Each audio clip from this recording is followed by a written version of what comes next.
News 18. Weather from where you live.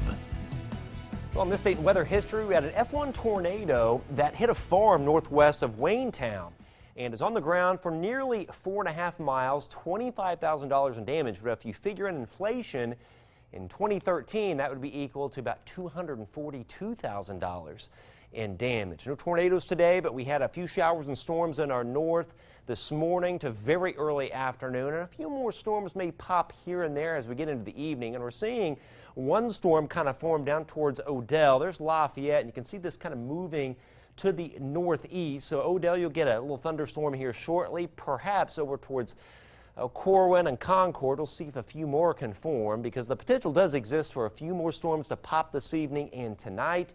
And I cannot rule out a few of these, putting out a brief, sporadic, severe wind gust or two, perhaps a little bit of hail.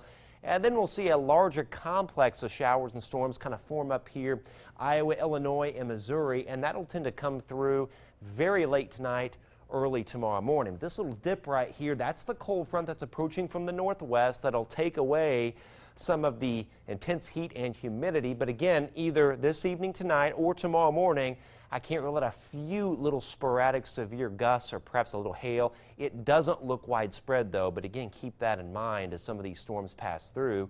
So that would equal about 2 waves of showers and storms, but then a nice stretch of summer weather. First of all, we're going to get rid of the humidity for a while to cool off a hair, and then the heat's really turned back on.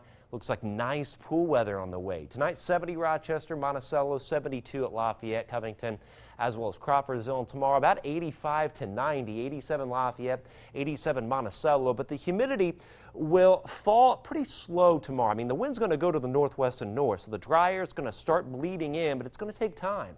Notice at 10 a.m., the dew point's still muggy at 72, but by about 4, it's about 66, 67. Then finally, we drop below the muggy line towards tomorrow evening. And by midnight, dew point down to 62. And then it'll be in the 50s. It's going to feel much better once we get into Thursday. So high-res futurecast this evening into tonight. That's 12:34 in the morning.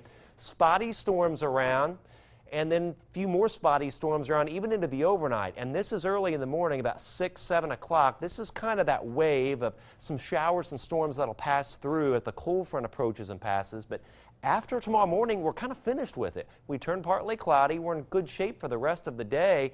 This is right up to Thursday morning. We're fine. And for Thursday itself, just some fair weather cumulus clouds bubbling up, the humidity dropping very nicely, and winds out of the north and the northeast, so it's going to feel better around here. You can see that in the 7-day forecast.